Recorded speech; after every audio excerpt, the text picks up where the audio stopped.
Welcome to CFRI's Cystic Fibrosis Community Voices, a video podcast series created by and for the cystic fibrosis community.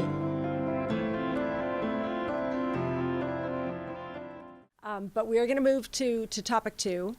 And it's, I'm reading what different comments were out there. Some topic of debate has been that the 3 main characters were very ill, had advanced lung disease, other complications.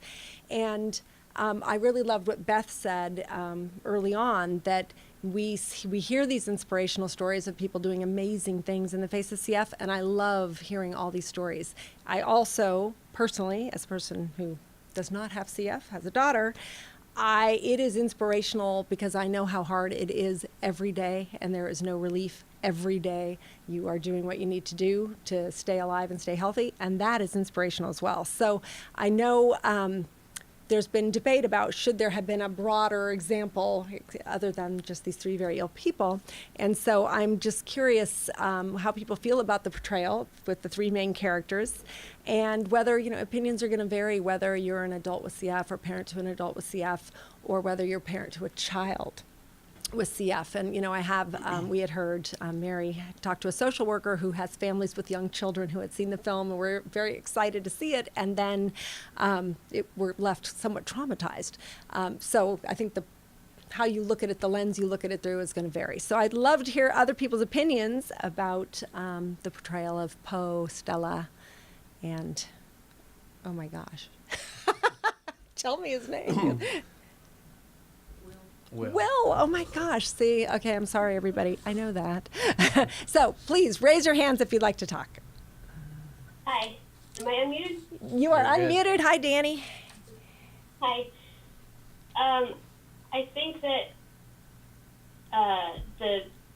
what they did end up showing through those characters is the reality for a much higher majority of us. There definitely are people who are able to do a lot of things, and that's awesome.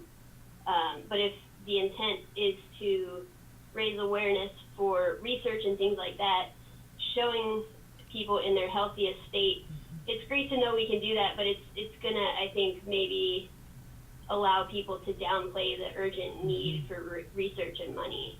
So I'm glad that they chose the stories and the circumstances that they did. Thank you.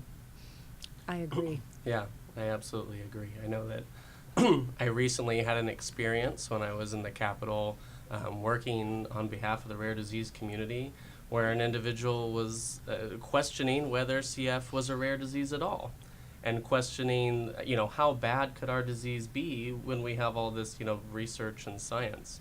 And it was just an absolute blow to the gut to hear that there's this perception that, we have these new modulators, so we're fine.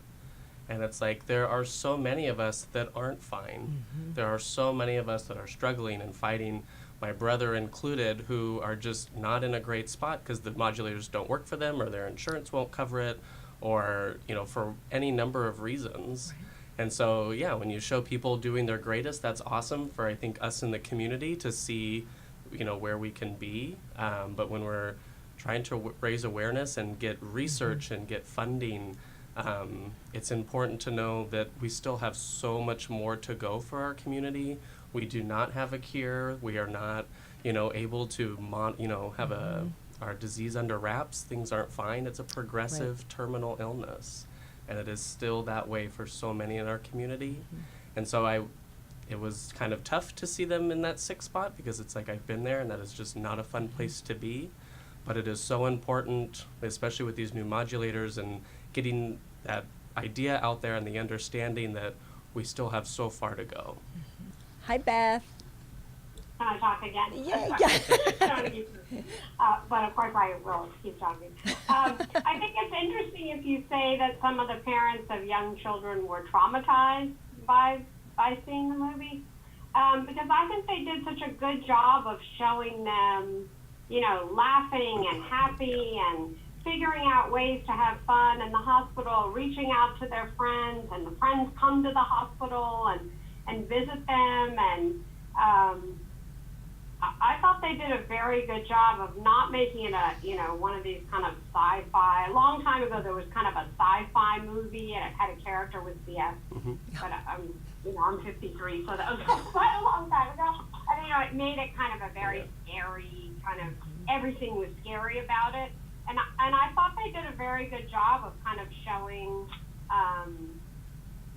that they also had happy moments, and that they, were doing the best they could, and I thought, when the doctor comes in and talks to Stella about her G-tube and has a conversation with her, not telling her what to do, but discussing it with her. I mean, I love that, the doctor character, and I love that they had the doctor be a woman, because a lot of movies, and also a person of color, and that the nurse was a person of color. I thought it was great that the friends also were very diverse. So I thought they showed a lot of empowering scenes with the patients, which, maybe someone with a very little kid, is nervous because they see someone on oxygen. But I thought they did a good job. And, I think if you've read about, obviously, probably people on this webcast know that Claire Wineland, who had CF, was a huge motivating factor behind the movie. And I think, she did all those blog posts and videos, and the fact that the character Stella was doing that as well, I think just showed that here she is, she's in the hospital, she's struggling, she's doing all sorts of, treatments, but yet she's also doing these videos to help people with CF and illness, which I found very, heartwarming and a very positive, not just, these people are sick and they're doing their treatments and they're talking about death, but also that they were trying to reach out to others, educate others. They were very involved in their care. And of course, when she starts to help him and says, let's do our treatments together. And, I was very encouraged by that. And, not that I miss a lot of treatments, but occasionally, maybe I miss a few. And I feel like ever since I saw the movie, like 7 days ago, the first time, I've not missed a treatment.